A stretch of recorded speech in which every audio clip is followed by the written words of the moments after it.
நீங்க எதை அடைய விரும்புறீங்க? வெயிட் லாஸ் பண்ணணுமா? இல்ல ஸ்கூல்ல ஃபர்ஸ்ட் ரேங்க் வாங்கணுமா? இல்ல காலேஜ்ல ஃபர்ஸ்ட் ரேங்க் வாங்கணுமா? இல்ல உங்களுடைய தொழில்ல மிகப்பெரிய சாம்ராஜ்யத்தை உருவாக்கி மிகப்பெரிய அளவுல பணம் சம்பாதிக்கணும், லாபம் சம்பாதிக்கணும்னு நினைக்கிறீங்களா? அப்படின்னா இந்த பதிவு உங்களுக்காக தான். வாங்க பார்க்கலாம். ஹாய் ஃப்ரெண்ட்ஸ், வணக்கம். இன்னைக்கு நம்ம ஹாப்பி லைஃப் சேனல் என்ன பார்க்க போறோம் அப்படின்னா, சின்னஞ்சிறு பழக்கங்கள், அதாவது அட்டாமிக் ஹேபிட்ஸ், அந்த புத்தகத்தினுடைய ஃபர்ஸ்ட் அத்தியாயத்தினுடைய 2ஆம் பகுதி. ஓகேவா? ஸோ அதுதான் இன்னைக்கு பார்க்க போறோம். இதுலயும் நிறைய நிறைய நல்ல நல்ல விஷயங்கள், பெரிய பெரிய விஷயங்கள் கேட்டா சின்னஞ்சிறு பழக்கங்கள். ஓகேவா? Atomic habits. பட் அதுல சொல்லியிருக்கக்கூடிய விஷயங்கள் எல்லாம், அட ஆமால இது கூட நம்ம தெரியாம இருந்திருக்கோமா, அட ஆமால இதை நம்ம இம்ப்ளிமெண்ட் பண்ணி பார்க்கலாம்ல அப்படின்ற மாதிரி நிறைய விஷயங்கள் இருக்கு. அது எல்லாமே என்னென்ன அப்படின்றத பார்க்கலாம். முன்னேற்றம் உண்மையிலேயே எப்படிப்பட்டது? ஒரு கணத்தில் நிகழ்கின்ற ஒரு பெரிய மாற்றம் முந்தைய பல கணங்களில் நிகழ்ந்த சிறு சிறு மாற்றங்களின் கூட்டு விளைவுதான். அந்த மாற்றங்கள் அனைத்தும் சேர்ந்து அந்த மாபெரும் மாற்றத்திற்கு தேவையான சக்தியை உருவாக்குகின்றன. இந்த போக்கு எல்லா இடங்களிலும் நீங்கள் காணலாம். புற்றுநோய் தன்னுடைய வாழ்நாளில் 80% யாராலும் கண்டுபிடிக்க முடியாத வகையிலேயே கழிக்கிறது. பிறகு ஒரு சில மாதங்களில் அது ஒட்டுமொத்த உடலையும் ஆட்கொண்டு விடுகிறது. மூங்கில்கள் நிலத்திற்கு அடியில் தம்முடைய பிரம்மாண்டமான வேர் பின்னல்களை வளர்ப்பெடுப்பதில் முதல் 5 ஆண்டுகளை செலவிடுகின்றன. பிறகு 6 வாரங்களில் அவை 90 அடிகள் உயரத்திற்கு விண்ணலாவ வளருகின்றன. ஓகேவா? இந்த விஷயத்த ஒரு சின்ன எக்ஸாம்பிளோட சொல்லியிருக்காங்க. ஒரு குளிரான அறையில ஒரு பெரிய பனிக்கட்டி வச்சிருக்காங்க. ஓகேவா? ஃபர்ஸ்ட் அதுல 25 டிகிரி வெப்பநிலை வைக்கிறாங்க அப்படின்னு சொல்றாங்க. அது அப்படியே மெதுவா 26, 27, 28 அப்படின்னு அந்த டிகிரி செல்சியஸ் வெப்பநிலை மாறிக்கிட்டே இருக்கு அப்படின்னு சொல்றாங்க, அதிகரிக்கிறாங்க. ஸோ இப்போ உங்களுக்கு எடுத்தோடனையும் அந்த 25 டிகிரி செல்சியஸ் வச்ச உடனேமே அது மாறிடுமா? உடனே உருகிருமா? இல்ல. அது மெதுவா முதல்ல அந்த ஒரு கெட்டித்தன்மை அப்படின்றது அது மெதுவா மாறி அது அப்படியே அதுக்கப்புறமா தான் கடைசியா தண்ணியா மாறும். ஸோ இப்போ நாம லாஸ்டா 28 டிகிரி வரைக்கும் வச்சதுக்கு அப்புறம் தான் அது எல்லாமே மாறுச்சு அப்படின்னு சொல்ல முடியாது. இல்ல 25 டிகிரியில தான் அது மாறுச்சு அப்படின்றதும் சொல்ல முடியாது. அது ஒன்லி எ ப்ராசஸ். ஓகேவா? அந்த 25 டிகிரியிலிருந்து 28 டிகிரி வரைக்கும் அந்த இருந்த வெப்பநிலையினுடைய மாற்றமும் அண்ட் தென் அது மெதுவா அதனுடைய அந்த ப்ராசஸ் நிகழ்ந்து தான் அது அந்த பனிக்கட்டியிலிருந்து தண்ணீரா மாறி இருக்கு இல்லையா? ஸோ அது போல தான் நம்மளுடைய வாழ்க்கையிலையும் நாம 1% முன்னேற்றம் அப்படின்றத மெதுவா இப்போ எடுத்து வச்ச உடனேயுமே அந்த செயல்ல கிட்டிடும், வெற்றி பெற்று விடுவோம் அப்படின்ற அந்த மைண்ட் செட் அப்படின்றது இருக்கக்கூடாது இல்லையா? ஸோ ஒவ்வொரு டைமும் நாம செய்யக்கூடிய ஒவ்வொரு விஷயங்களும் ஒன்னா சேர்ந்து தான் அவ்வளோ பெரிய ஹிமாலய வெற்றியை பெற்றுத்தரும் அப்படின்றதா இங்க சொல்லக்கூடிய முக்கியமான மெயின் மேட்டர். ஓகேவா? எந்த ஒரு தேடலின் ஆரம்ப கட்டத்திலும் இடைப்பட்ட நிலைகளிலும் பல ஏமாற்றங்கள் உங்களுக்கு காத்திருக்கும். ஓகேவா? நீங்கள் ஒரு நேர்கோட்டில் வேகமாக முன்னேறப் போவதாக எதிர்பார்த்திருப்பீர்கள். ஆனால் முதல் சில நாட்களுக்கு, மாதங்களுக்கு அல்லது வாரங்களுக்கு எந்த முன்னேற்றத்தையும் உங்களால் பார்க்க முடியாது. அது உங்களுக்கு எரிச்சலை உண்டாக்கும். நீங்கள் முன்னோக்கி செல்வதற்கு பதிலாக ஒரே இடத்தில் சிக்கி கிடப்பது போன்ற உணர்வை நீங்கள் அடைவீர்கள். சக்தி வாய்ந்த விளைவுகள் மிக தாமதமாகவே உருவாகும். கூட்டு செயல்முறைகளின் அடையாள சின்னமே இது. ஓகேவா? நான் 1 மாதமாக தினமும் ஓடிக்கொண்டிருக்கின்றேன். என் உடலில் என்னால் எந்த மாற்றத்தையும் காண முடியவில்லை. இது எல்லாருக்குமே மெயினா ஏற்படக்கூடியது இல்லையா? ஒவ்வொரு இயரும் ஸ்டார்ட் ஆனதுக்கு அப்புறம் நிறைய பேர் வைக்கக்கூடிய அந்த கோல்ஸ்ல ஃபர்ஸ்ட் உடம்பு ஃபேட் லாஸ் பண்ணணும் அப்படின்றதா. பட் எடுத்த உடனேயுமே எந்த மாற்றமும் ஏற்படாது. அப்போவே நம்மளுக்கு பார்த்தோன்னே என்ன தோகும் அப்படின்னா, ஒரு 1 மந்த்ல எந்த டிஃப்ரென்ஷியேட்டும் இல்லை அப்படின்னா, என்னடா நான் இவ்வளோ ரிஸ்க் எடுக்கிறேன், போ எதுக்கு தேவையில்லாம பண்ணிட்டு அவ்வளோதான் போல அப்படின்ற மாதிரி மைண்ட் தாட் தான் வரும் இல்லையா? ஸோ அதான் சொல்றாங்க என்று நீங்கள் நினைப்பீர்கள். இதை நான் தேக்க சிந்தனை என்று அழைக்கிறேன். இந்த வகையான சிந்தனை உங்களை ஆட்கொள்ளத் தொடங்கினால் நல்ல பழக்கங்களை நீங்கள் சுலபமாக விட்டுத்தள்ள தொடங்கி விடுவீர்கள். ஆனால் ஒரு அர்த்தமுள்ள வித்தியாசம் ஏற்பட வேண்டும் என்றால் இந்த வகையான சிந்தனையையும் தாண்டி தாக்கு பிடிக்கக்கூடிய அளவுக்கு பழக்கங்கள் தொடர வேண்டும். நிறைய பேர் சொல்றாங்க, நீங்க ப்ராப்பரா உங்க உடல்ல எந்த ஒரு நோய் நொடி இது இல்லாம, அந்த டிப்ரெஷன் மைண்ட் இல்லாம ஹெல்த்தியா ஃபிட்டா ஆகணும் அப்படின்னா 4 to 5 இயர்ஸ் வரைக்கும், அதுக்கு மேலேயும் நீங்க கண்டினியூ பண்ணணும் ப்ராப்பரா. பட் ஒரு நல்ல ஒரு லைஃப் ஸ்டைல் சேஞ்ச் ஆகணும். ஏன்னா நம்ம நம்மளுடைய லைஃப் ஸ்டைலே மொத்தமா ஒரு மாதிரி கசமுசான்னு இருக்குன்னு சொல்லுவோம் இல்லையா? ஸோ அந்த மாதிரி இருக்கும்போது அது டோட்டலா சேஞ்ச் ஆகி மெதுவா அந்த மாற்றத்தை முழுவதுமா அடையணும் அப்படின்னா 4 to 5 இயர்ஸ் ஆகுன்றாங்க. பட் நம்ம அந்த அளவுக்கு தாக்கு பிடிக்கிறோமா? இல்லை. மேக்சிமம் தாக்கு பிடிக்கிறதே ஒரு 5 5 months என்னடா எதுவுமே இல்லை போ அப்படின்ற மாதிரி ஆயிரும் இல்லையா? ஸோ அப்படி இருக்கக்கூடாது அப்படின்றதா இந்த புத்தகத்தினுடைய எந்த புத்தகம்? அட்டாமிக் ஹேபிட்ஸ், அதாவது சின்னஞ்சிறு பழக்கங்கள் அப்படின்ற இந்த புத்தகத்தினுடைய மிகப்பெரிய விஷயமே இதுதான். நம்மளுக்கு வேணா தோணலாம் அந்த புத்தகத்தில் பேரே பார்த்து ஒரு சின்னஞ்சிறு பழக்கம், சின்ன விஷயம் அப்படின்னு நினைப்போம். ஆனால் அது எவ்வளோ பெரிய விஷயங்களினுடைய மாற்றங்களை ஏற்படுத்துது அப்படின்ற நிறைய நிறைய விஷயங்களை இந்த புத்தகங்களை சொல்லிக்கிட்டே இருக்காங்க. ஸோ நம்ம அது எல்லாமே ஒன் பை ஒன்னாக பார்த்துட்டே இருப்போம். எல்லாமே உங்களுக்கு ரொம்ப உபயோகமாக இருக்கும். ஸோ மறக்காமல் like, comment, share and subscribe பண்ணி நம்ம சேனலை சப்போர்ட் பண்ணுங்கள். நானும் இந்த மாதிரி ஒவ்வொரு ஸ்டெப்பாக எடுத்து வைக்கணும் அப்படின்னா அது உங்ககிட்ட இருந்து வரக்கூடிய ஒரு சின்ன லைக், ஒரு சின்ன கமெண்ட், ஒரு சின்ன சப்ஸ்கிரைப், இதெல்லாம் தான் எனக்கு ஒரு மோட்டிவ் அமையும். ஐ ஹோப் எல்லாருமே பண்ணுவீங்க அப்படின்னு நம்புகிறேன். ஓகே, ஒரு நல்ல பழக்கத்தை உருவாக்கி கொள்ளவோ அல்லது ஒரு மோசமான பழக்கத்திலிருந்து விடுபடவோ நீங்கள் சிரமப்பட்டு கொண்டிருந்தால் மேம்படுவதற்கான திறனை நீங்கள் இழந்து விட்டீர்கள் என்று அதற்கு அர்த்தமில்லை. மாறாக சற்று முன்பு நாம் பார்த்த அந்த தேக்க சிந்தனையை நீங்கள் இன்னும் கடக்கவில்லை என்பதுதான் அதற்கான அர்த்தம். இந்த ஒரு தாட் வந்து மெயினான விஷயம். இது நம்ம எல்லாருடைய லைஃப்லையும் நம்ம ஃபேஸ் பண்ணியிருப்போம். இப்போ கூட ஈவன் நீங்கள் கேட்டுட்டு இருக்கும்போது ஆகட்டும், இல்லை எப்போவுமே நாம் இந்த விஷயத்த மைண்டில் வச்சுக்கிட்டே இருப்போம். என்ன அப்படின்னா, கடினமாக உழைத்தும் கூட ஏன் என்னால் வெற்றி பெற முடியவில்லை என்று குறை கூறுவது 25 டிகிரியிலிருந்து 31 டிகிரிக்கு அந்த அறையை வெப்பமூட்டியும் அந்த பனிக்கட்டி உருகவில்லை என்று கூறுவதை போன்றதாகும். உங்கள் உழைப்பு வீணாகவில்லை, அது சேமிக்கப்பட்டு கொண்டிருக்கிறது. 32ஆம் டிகிரியில் மாற்றம் நிகழ்ந்தது. அதுபோல உங்களுடைய வாழ்க்கையிலும் மிகப்பெரிய மாற்றம் நிகழணும் அப்படின்னா நாம எப்பவுமே செய்யக்கூடிய அந்த விஷயங்களை வந்து ஒவ்வொரு விஷயமா கன்சிஸ்டண்டா அதை ஃபாலோ பண்ணிட்டே இருக்கணும். அந்த 1% வெற்றி, 1% முன்னேற்றம் அப்படின்றது தான் அந்த 100% நோக்கி அடையும் இல்லையா? ஒன்றில் மேதமை பெறுவதற்கு பொறுமை தேவை. பிரபல சமூக சீர்திருத்தவாதியான ஜேக்கப் ரீஸ் இவ்வாறு கூறுகிறார்: எதுவும் வேலைக்கு ஆகாது என்பது போல தோன்றும் போது கல்லுடைக்கும் தொழிலாளி ஒருவர் ஒரு பெரிய பாறையை உடைப்பதை நான் சென்று பார்க்கிறேன். அவர் ஒரு 100 முறை அதை தன் சுத்தியலால் அடித்தும் ஒரு கீறல் கூட அதில் தெரிவதில்லை. ஆனால் 101வது முறை, அந்த 101வது முறை அவர் அதை அடிக்கும் போது அந்த பாறை 2ஆக பிளக்கிறது. அந்த கடைசி அடி அந்த பாறையை உடைக்கவில்லை, மாறாக அதற்கு முந்தைய அனைத்து அடிகளும் சேர்ந்தே அதை உடைத்தன என்பதை நான் அறிவேன். நாமளும் அறிவோம் இல்லையா? ஸோ அப்படிப்பட்ட அந்த கடைசி அடியில் அது வெற்றியை பெற வரைக்கும் நாம் மேற்கொண்டிருக்கிற எல்லா விஷயங்களையும் நாம் தொடர்ந்து செய்து நாம் வெற்றியை பெறணும் அப்படின்னு சொல்லி நான் பிரபஞ்சத்திட்ட ப்ரே பண்ணிக்கிறேன். நீங்களும் நம்ம எல்லாருக்காகவும் அந்த பிரபஞ்சத்திட்ட ப்ரே பண்ணிக்கோங்க. நம்ம எல்லாருக்குமே எல்லா விஷயங்களுக்கும் வெற்றிகள் கிட்டட்டும் அப்படின்றத அந்த கடவுள் வந்து நமக்கு கொடுப்பார். ஓகே, எல்லா பெரிய விஷயங்களுமே சிறிய துவக்கத்திலிருந்து தான் வருகின்றன. தனியொரு சிறிய தீர்மானம் தான் ஒவ்வொரு பழக்கத்தின் விதையாக இருக்கிறது. ஆனால் அந்த தீர்மானம் மீண்டும் மீண்டும் செயல்படுத்தப்படும் போதுதான் அதிலிருந்து ஒரு பழக்கம் உருவாகிறது. பிறகு அது வலுப்பெறுகிறது. ஒரு பழைய பழக்கத்தை முறிக்கின்ற வேலை நமக்குள் இருக்கின்ற ஒரு வலிமையான கருவாளி மரத்தை வேறறுப்பதை போன்றது. ஒரு நல்ல பழக்கத்தை உருவாக்குகின்ற வேலை ஒரு மெல்லிய மலரை நாளுக்கொன்றாக பயிரிடுவதை போன்றது. அது எவ்வளோ பெரிய விஷயம் இல்லையா? நாம் நம்முடைய தேக்க சிந்தனையிலிருந்து மீண்டு ஒரு பழக்கத்தை தொடர்ந்து தக்க வைப்பதை எது தீர்மானிக்கிறது? சில தேவையற்ற பழக்கங்களுக்குள் மீண்டும் மூழ்குவதற்கும் மற்றவர்கள் நல்ல பழக்கங்களின் கூட்டு விளைவுகளை மகிழ்ச்சியாக அனுபவிப்பதற்கும் எது காரணமாக இருக்கிறது? அது என்ன அப்படின்னா, முக்கியமான விஷயம், நான் இந்த புக்கை வந்து படிக்க ஸ்டார்ட் பண்ணதுக்கு அப்புறமா இந்த விஷயம் வந்து இதுக்கு முன்னாடி நான் 2-3 டைம் ஏதோ மாதிரி அங்கே இங்கே அப்படின்ற மாதிரி கேள்விப்பட்டிருக்கேன். பட் இந்த புக்கை நான் படித்ததுக்கு அப்புறமா, இந்த விஷயங்களை பார்த்ததுக்கு அப்புறமா நிறைய இதே சம்பந்தமான விஷயங்கள், அவங்க எல்லாருமே நிறைய வெற்றி பெற்ற சாதனையாளர்கள் எல்லாம் இந்த விஷயத்தை தான் சொன்னாங்க. இந்த விஷயத்தை நீங்கள் ஃபோக்கஸ் பண்ணீங்க அப்படின்னா கண்டிப்பாக உங்களுக்கு வெற்றி அப்படின்றது கிடைக்கும். நீங்கள் கோல்ஸ் வந்து எழுதி வைக்கிறதோ இல்லை கோல்ஸ் வந்து இதுதான் அப்படின்றது செட் பண்ணுறது பெரிய விஷயம் இல்லை. அதுக்கப்புறம் இதுதான் மெயின் மேட்டர் அப்படின்னாங்க. அந்த மெயின் மேட்டர் என்ன அப்படின்றத இப்போ பாருங்கள், உங்களுக்கே இது புரியும். நல்லா ஆழ்ந்து கவனித்து பார்த்தீங்க அப்படின்னா நம்ம லைஃபுக்கு இதை எப்படி உபயோகப்படுத்தலாம் அப்படின்றதும் உங்களுக்கு புரியும். அதுவும் உபயோகமாக இருக்கும். ஓகேவா? இலக்குகளை விட்டு விட்டு அமைப்பு முறையின் மீது கவனம் செலுத்துங்கள். இன்னொரு முறை சொல்கிறேன், இலக்குகளை விட்டு விட்டு அமைப்பு முறையின் மீது கவனம் செலுத்துங்கள். இந்த விஷயத்தை நான் நிறைய பெரிய பெரிய சாதனையாளர்கள் நிறைய இதவே சொல்கிறாங்க. நீங்கள் வந்து இலக்கை வந்து கோல் செட் பண்ணுறதை விட அதுக்கப்புறமா அதை எப்படி ப்ராசஸ் பண்ணுறோம் அப்படின்ற அந்த அமைப்பு முறை, நீங்கள் ஒவ்வொரு நாளும் அதை டே டு டே எப்படி கொண்டு போகிறீங்க அப்படின்ற விஷயங்கள் எல்லாம் தான் ரொம்ப ரொம்ப முக்கியன்றாங்க.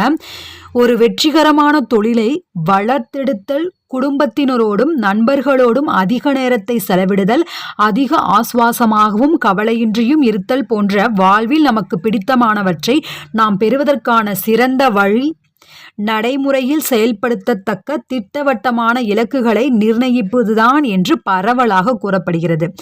ஸோ பல ஆண்டுகளாக நானும் என்னுடைய பழக்கங்களை இதே விதத்தில் தான் அணுகினேன் அப்படின்னு சொல்லி எழுத்தாளர் சொல்றார். ஓகேவா? இன்ஃபேக்ட் இப்போ இந்த பழக்கம் அப்படின்னு சொல்கிற அந்த ரா அப்படின்றதவே நான் வந்து மறுபடியும் ரொம்ப நாளுக்கு அப்புறம் தான் வந்து நான் ரியலைஸ் பண்ணேன், பழக்கம் பழக்கம் அப்படின்னு சொல்கிறோம் அப்படின்னு. அந்த பழக்கத்தில் இருக்கக்கூடிய லாவை கூட நான் பழக்கப்படுத்தி தான் அது லான்னு வருது. ஓகேவா? ஸோ நம்மளுடைய வாழ்க்கையிலும் நம்ம எல்லா விஷயங்களையும் பழக்கப்படுத்தணும் அப்படின்னா, வெற்றிகளை பெறணும் அப்படின்னா, அதற்கு அந்த டெய்லி நாம் செய்யக்கூடிய அந்த 1% விஷயங்கள் தான் 100ஆக மாறும். ஓகேவா? ஸோ நான் அடைய விரும்பிய ஒவ்வொரு விஷயத்தையும் ஒரு இலக்காக நான் கருதினேன். பள்ளிக்கூடத்தில் நான் பெற விரும்பிய மதிப்பெண்கள், உடற்பயிற்சி மையத்தில் நான் தூக்க விரும்பிய எடைகள், என்னுடைய தொழிலில் நான் சம்பாதித்த விரும்பிய லாபங்கள் என்று எல்லாவற்றுக்கும் நான் இலக்குகளை நிர்ணயித்தேன். அவற்றில் சில இலக்குகளை நான் வெற்றிகரமாக அடைந்தேன். ஆனால் ஏராளமானவற்றை அடைவதில் நான் தோல்வியுற்றேன். இறுதியில் எனக்கு கிடைத்த விளைவுகளுக்கும் நான் நிர்ணயித்த இலக்குகளுக்கும் அவ்வளவாக எந்த தொடர்பும் இருக்கவில்லை என்பதையும், நான் பின்பற்றிய அமைப்பு முறைதான் எல்லாவற்றுக்கும் காரணம் என்பதையும் நான் உணர்ந்தேன். அமைப்பு முறைகளுக்குள்ளும் இலக்குகளுக்கும் இடையே உள்ள வேறுபாடு என்ன? ஸ்காட் ஆடம்ஸ் என்ற பிரபல கேலிச்சித்திர கலைஞரிடம் இருந்துதான் நான் முதலில் இந்த வேறுபாட்டை தெரிந்து கொண்டேன். இலக்குகள் என்பவை நீங்கள் அடைய விரும்புகின்ற விளைவுகளை பற்றியவை. ஓகேவா? இலக்குகள் என்பது நீங்கள் அடைய விரும்புகின்ற விளைவுகளை பற்றியவை. ஆனால் அமைப்பு முறைகள் என்பவை அந்த விளைவுகளுக்கு இட்டு செல்கின்ற செயல்முறைகளை பற்றியவை. இதுதான் வந்து நான் ஃபர்ஸ்டே சொன்னேன் இல்லையா? ஸோ அந்த விஷயங்கள் தான். நீங்கள் ஒரு விளையாட்டு அணியின் பயிற்றுவிப்பாளராக இருந்தால் உங்கள் அணி ஒரு சாம்பியன் பட்டத்தை வெல்வது உங்கள் இலக்காக இருக்கக்கூடும். அப்படியானால் நீங்கள் உங்கள் அணிக்கு வீரர்களை தேர்ந்தெடுக்கும் விதமும், உங்களுடைய உதவி பயிற்றுவிப்பாளர்களை நீங்கள் நிர்வகிக்கும் விதமும், உங்கள் வீரர்களை நீங்கள் பயிற்றுவிக்கும் விதமும் தான் உங்களுடைய அமைப்பு முறை. இப்போ புரிஞ்சுதா? அது வெற்றி பெறணும் அப்படின்றது இலக்கு. ஓகே, அந்த இலக்குக்கு நீங்கள் அதுக்கப்புறமா அந்த விஷயத்தை எப்படி ப்ராசஸ் பண்ணி கொண்டு போகிறீங்க, நீங்கள் டே டு டே லைஃப்பில் என்னென்ன விஷயங்களை செய்கிறீங்க அப்படின்றத பொறுத்து தான் அந்த வெற்றி அமையும். அதை விட்டுட்டு நான் ரொம்ப ஹார்ட் ஒர்க் கொடுக்குறேன், நான் ரொம்ப உழைப்பை போடுறேன், எவ்வளோ விஷயங்களை நான் செய்கிறேன். ஸோ இது என்னுடைய லைஃப்லேயே ஒரு சின்ன எக்ஸாம்பிள் சொல்கிறேன். Today is a good day Hindi அப்படின்னு நம்மளுடைய சேனல் உங்களுக்கு தெரியும், நிறைய பேருக்கு தெரியும்னு நினைக்கிறேன். தெரில அப்படின்னா கீழே டிஸ்கிரிப்ஷனில் லிங்க் கொடுக்குறேன், மேலே ஐ பட்டன்லையும் லிங்க் கொடுக்குறேன், பாருங்கள். Today is a good day Hindi அப்படின்றது ஹிந்தி டீச்சிங் பண்ணுற சேனல். ஸோ எனக்கு ஃபஸ்ட்டு ஸ்டார்டிங்கில் நான் வந்து சேனல் ஸ்டார்ட் பண்ணணும், அமௌண்ட் ஏர்ன் பண்ணணும் அப்படின்ற மாதிரி விஷயங்கள் மட்டும்தான் இருந்தது. ஸோ அதை நான் ஸ்டார்ட் பண்ணிவிட்டு நான் பாட்டுக்கு வீடியோஸ் போடுறேன், எல்லாமே பண்ணுறேன், ஒவ்வொன்றா பண்ணிகிட்ருக்கேன். ஆனால் அதை எப்படி வெற்றிகரமாக கொண்டு போகணும், அந்த விஷயங்களில் என்னென்ன தெரிஞ்சுக்கணும், எது எது இருந்தால் தான் நான் வந்து வெற்றியை அடைய முடியும், என்னுடைய இலக்கை அடைய முடியும் அப்படின்றது தெரியாமையே போயிட்டு இருந்தது. அதற்கப்புறமா தான் வந்து நான் ஒவ்வொரு விஷயங்களாக தெரிஞ்சுட்டு, அந்த அமைப்பு முறை சரியில்லை, வெறும் வீடியோஸ் போடுறது மட்டும் நாம் ஏர்ன் பண்ணுறதுக்கு முடியாது, இல்லை சப்ஸ்கிரைபர்ஸ் யூஸ் பண்ணுறது அதெல்லாம் முடியாது. அதற்கும் மேலே நான் உள்ள தெரிஞ்சுக்க வேண்டிய விஷயங்கள் இருந்தது, என்னென்ன நான் சரி பண்ண வேண்டி இருந்தது அப்படின்ற நிறைய விஷயங்களை நான் கற்றுக்கிட்டேன். அதுக்கப்புறமா தான் வந்து இப்போ அந்த சேனலை வந்து நான் கொஞ்சம் சக்ஸஸ்ஃபுல்லாக தான் கொண்டு போயிட்டுருக்கேன். கூடிய சீக்கிரம் அதுவும் ஏர்ன் பண்ண போகிறேன். ஐ ஹோப் அது எல்லாமே நடக்கும் அப்படின்னு நம்புகிறேன். இந்த பிரபஞ்சத்திட்ட ப்ரே பண்ணிக்கிறேன். ஓகே, ஸோ அந்த மாதிரியான விஷயங்கள் தான் வந்து நான் வந்து ஹார்ட் ஒர்க் கொடுக்குறேன் அப்படின்ற மாதிரி இல்லாமல், நாம் என்ன விஷயத்த பண்ணுறோம், நாம் எதை தப்பு பண்ணுறோம், எதை சரி செஞ்சால் இந்த விஷயங்களெல்லாம் நடக்கும் அப்படின்றதையும் வந்து நாம் பார்க்கணும். ஸோ நம்ம ஆரம்பத்தில் இந்த புக்கினுடைய ஃபஸ்ட்டு சாப்டர் இதுக்கு முன்னாடி போட்ட வீடியோலேயே பார்த்துருப்போம். ஒரு சைக்கிளிங் பண்ணக்கூடிய அமெரிக்கா சாம்பியன்ஷிப் வந்து எப்படி வெற்றி பெற்றது, அது வந்து 20 ஆண்டுகளாக வந்து வெற்றி பெறாமல் இருந்த டீமை எப்படி வந்து அந்த அணியினுடைய கேப்டன் வெற்றி பெற வைத்தார் அப்படின்ற சின்னஞ்சிறு விஷயங்களை பார்க்கும்போது நமக்கும் ஸ்ட்ரைக் ஆகும், இப்படி எல்லாமே சின்னஞ்சிறு விஷயங்கள் எல்லாம் சேர்ந்து தான் பெருசாக இமாலய வெற்றி அடையுது அப்படின்றது. ஓகேவா? ஓகே, இப்போ அடுத்தது சொல்கிறாங்க, நீங்கள் ஒரு தொழிலதிபராக இருந்தால் கோடிக்கணக்கான டாலர்கள் பெருமானம் உள்ள ஒரு வியாபாரத்தை வளர்த்தெடுப்பது உங்கள் இலக்காக இருக்கக்கூடும்.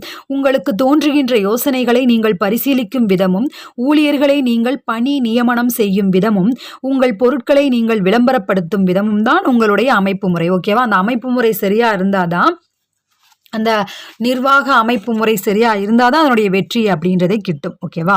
ஓகே, இப்போ அடுத்தது வேற விதமாக கேட்குறாங்க. என்ன அப்படின்னா, ஒரு சுவாரஸ்யமான கேள்வி அப்படின்னு, உங்களுடைய இலக்குகளை முற்றிலுமாக புறக்கணித்து விட்டு உங்கள் அமைப்பு முறையின் மீது மட்டும் நீங்கள் கவனம் செலுத்தினால் அப்போ உங்களால் வெற்றியை பெற முடியுமா அப்படின்னா, எக்ஸாம்பிள் சொல்றாங்க.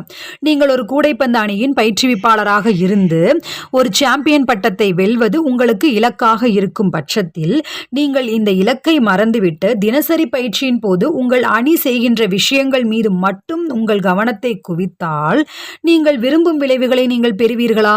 யோசிச்சு பாருங்க. நிச்சயமாக நீங்கள் அந்த விளைவுகளை பெறுவீர்கள் என்று நான் நினைக்கிறேன். சிறப்பான ஸ்கோர்களை பெறுவதுதான் எந்த ஒரு விளையாட்டு போட்டியின் இலக்காகவும் இருக்கும். ஆனால் அந்த போட்டியின் ஒட்டுமொத்த நேரமும் நீங்கள் அந்த ஸ்கோர் போர்டையே வெறித்து பார்த்து கொண்டிருப்பது நகைப்புக்குரியதாக இருக்கும் அல்லவா? வெற்றி பெறுவதற்கான ஒரே வழி தினமும் கொஞ்சம் கொஞ்சமாக சிறப்புறுவதுதான். ஓகேவா? தினமும் கொஞ்சம் கொஞ்சமாக சிறப்புறுவதுதான் வெற்றிக்கான வழி. தினமும் மேம்படுவதன் மீது நீங்கள் கவனம் செலுத்தும் போது ஸ்கோர்கள் தாமாக மேம்படும். வாழ்வின் பிற பகுதிகளிலும் கூட இதுதான் உண்மையாக இருக்கிறது. நீங்கள் சிறப்பான விளைவுகளை பெற விரும்பினால் இலக்குகளை நிர்ணயிப்பது பற்றி மறந்துவிட்டு அதற்கு பதிலாக உங்கள் அமைப்பு முறையின் மீது கவனம் செலுத்த வேண்டும். இதற்கு என்ன பொருள்? இலக்குகள் முற்றிலும் பயனற்றவையா? நிச்சயமாக இல்லை. ஒரு திசையை நிர்ணயிப்பதற்கு இலக்குகள் உதவுகின்றன.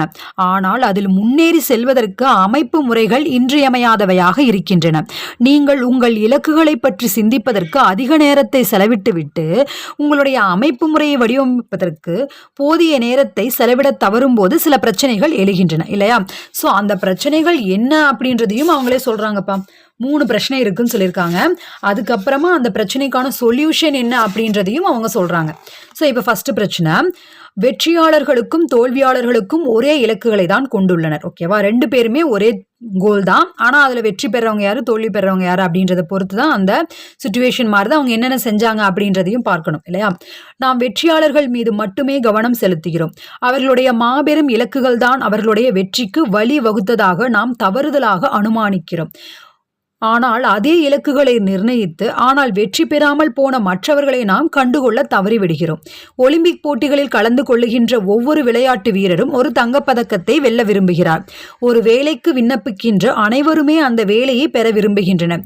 வெற்றி பெறுபவர்களும் வெற்றி பெறாதவர்களும் ஒரே இலக்குகளைத்தான் கொண்டுள்ளனர் என்றால் வெற்றியாளர்களை தோல்வியாளர்களிடமிருந்து தனித்துவப்படுத்துவது நிச்சயமாக அந்த இலக்குகள் அல்ல. டூர் தி பிரான்ஸ் போட்டியில் வெற்றி பதக்கத்தை வெல்ல வேண்டும் என்ற இலக்கு, நம்ம முன்னாடி சொன்னோலே அதை தான் சொல்றாங்க. ஆங்கிலேய சைக்கிள் பந்தய வீரர்களை அவ்விளையாட்டில் உச்சநிலைக்கு உந்தி தள்ளவில்லை. மற்ற எந்த ஒரு அணியைப் போலவே முந்தைய பல ஆண்டுகள் நடைபெற்ற போட்டிகளிலும் அவர்கள் நிச்சயமாக வெற்றி பெற விரும்பியிருப்பர். எனவே வெற்றி பெற வேண்டும் என்ற இலக்கு எப்போதும் இருந்து வந்திருந்தது. ஆனால் தொடர்ச்சியாக சிறிய மேம்பாடுகளை செய்வதை உள்ளடக்கிய ஒரு அமைப்பு முறையை அவர்கள் செயல்படுத்திய போதுதான் அவர்கள் ஒரு வித்தியாசமான விளைவை பெற்றனர். இப்ப செகண்ட் ப்ராப்ளம் என்னன்னு சொல்றாங்க, ஒரு இலக்கை அடைவது என்பது ஒரு கன நேர மாற்றம் மட்டுமே. ஓகேவா? இப்போ ஒரு கொஸ்டின் உங்ககிட்ட கேட்குறேன். ஓகேவா? இப்போ உங்க ரூம் ஃபுல்லா ஒரே குப்பையா இருக்கு, பயங்கர குப்பையா இருக்கு. அப்ப நீங்க என்ன பண்ணுவீங்க? எக்ஸாக்ட்லி எல்லாரும் என்ன சொல்லுவோம்? கிளீன் பண்ணுவோம், அவ்வளோதான் அப்படின்னு சொல்லுவோம். கிளீன் பண்ணதுக்கப்புறம் என்ன ஆகும்? எகெயின் அதே மாதிரி தான் குப்பையாகும். ஸோ அந்த குப்பையாகாமல் இருக்கணும் அப்படின்னா நம்ம என்ன செய்யணும்? நாம் எந்த விஷயத்தை, இப்போ நம்ம இந்த பேப்பர் எடுக்கிறோமா, இப்போ இந்த பேப்பர் எடுத்துட்டு நாம் சரியாக அந்த இடத்துலயே வைக்காமல் அப்படி இப்படியே போட்டுறோம் அப்படின்னா திரும்ப அது குப்பையாகும் இல்லையா? இப்போ நம்ம சும்மா எக்ஸாம்பிள் சொல்கிற, தலையை சீவிட்டு அந்த சீப்பை வந்து கீழே அப்படியே வச்சிடறோம் அப்படின்னா அது அங்கேயே கிடக்குது அப்படின்னா அதுவும் டெய்லி பண்ணோம் அப்படின்னா அதே மாதிரி நம்ம க்ளீன் பண்ண திரும்ப அதே ஆகும். பட் நம்ம அதை வந்து எடுத்த இடத்துல ப்ராப்பராக அந்த இடத்த முடிச்ச உடனேயும் அந்த இடத்துல வந்து நாம செட்டில் பண்ணிடுறோம் அப்படின்னா அந்த குப்பைகள் உருவாகுமா? அதே போல தான் இப்போ வந்து இப்போ கேலண்டரில் பேப்பர் கிழிக்கிறோம். ஸோ அந்த பேப்பரை என்ன பண்ணணும்? எடுத்துகிட்டு போய் டஸ்ட்பினில் போடணும். நம்ம என்ன பண்ணுறோம் அப்படின்னா அப்படியே போட்டுட்டோம் அப்படின்னா திரும்ப திரும்ப வந்து அந்த விஷயங்கள், குப்பை வந்து ஏற்பட்டுட்டே தான் இருக்கும் இல்லையா? ஆனால் நம்ம என்ன பண்ணணும்? நாம் செய்யக்கூடிய செயல் என்ன? அந்த குப்பையை கிழிச்சோமா அதை எடுத்துகிட்டு போய் டஸ்ட்பினில் போடணும். அப்போது அந்த செயல்முறை தான், புரிஞ்சுதா? இந்த செயல்முறை தான் வந்து உங்களுடைய வெற்றி. இது வந்து எக்ஸாம்பிளுக்கு சொல்கிறேன். ஓகேவா? உங்களுடைய வெற்றிக்கான காரணியாக அமையும். அதே போல தான் சொல்கிறாங்க, இப்போது ஒரு நோய்க்குறி உண்டாவதற்கான பின்னால் உள்ள காரணத்தை கையாளாமல் வெறுமனே அந்த நோய்க்குறியை சரி செய்ய நீங்கள் முயற்சிக்கிறீர்கள். ஓகேவா? அதுதான் அப்படி வந்து கம்பேர் பண்ணி சொல்கிறாங்க. அந்த நோய் வந்து எப்படி உருவாகுது? இப்போ வந்து கொசு நிறையா கடிச்சு அதனால் ஃபீவர் வருது அப்படின்னா, அப்போது நம்ம என்ன பண்ணுறோம், வெறும் மாத்திரையை மட்டும் முழுங்கிட்டு இருந்தோம் அப்படின்னா திரும்ப எகெயின் அந்த மாதிரி வரும். நம்மளை சுற்றி என்ன இருக்குது, நிறையா குப்பை கூளங்கள் இருக்கா, தண்ணிகள் இருக்கா, அதை ரிமூவ் பண்ணணுமா, அதை தூக்கி போடணுமா, அதை ஒழிக்கணுமா அப்படின்றதெல்லாம் பார்த்தோம் அப்படின்னா தான் அந்த கொசு ஒழியும். ஸோ அதன் மூலிமா நம்மளுக்கு ஃபீவர் வரதும் போகும்.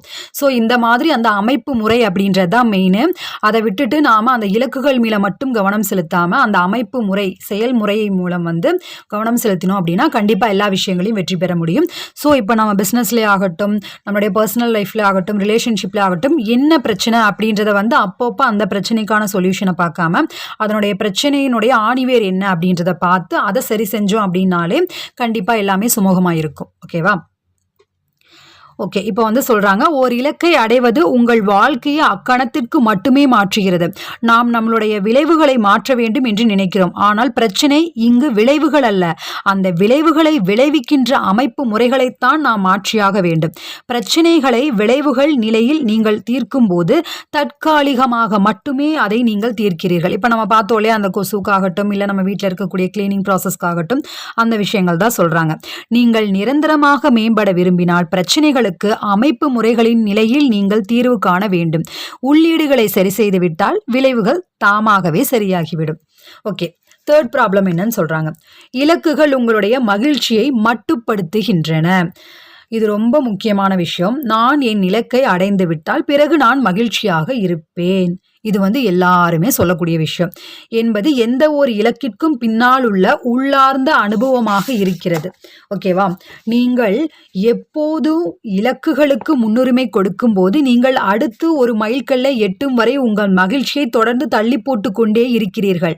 நான் பல முறை இந்த பொறியில் சிக்கியிருக்கிறேன். மகிழ்ச்சி என்பது எதிர்காலத்தில் நான் அனுபவிக்க இருக்கின்ற ஒன்று என்பதாக நான் பல ஆண்டுகளாக நினைத்து வந்திருந்தேன். நாம மட்டும் இல்ல, பெரிய பெரிய அறிஞர்கள், இப்போ இந்த எழுத்தாளர் கூட அப்படிதான் நினைச்சிருந்திருக்காரு.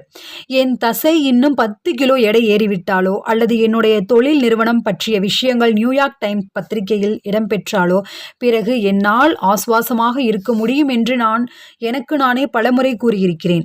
மேலும் இது அல்லது அது என்ற ஒரு சர்ச்சையை இலக்குகள் உருவாக்குகின்றன. ஒன்று, நீங்கள் உங்கள் இலக்கை அடைந்து ஒரு வெற்றியாளராக ஆகிறீர்கள், அல்லது நீங்கள் தோல்வியடைந்து ஏமாற்றத்திற்கு ஆளாகிறீர்கள்.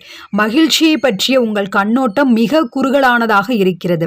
நீங்கள் தவறாக வழிநடத்தப்பட்டு இருக்கிறீர்கள்.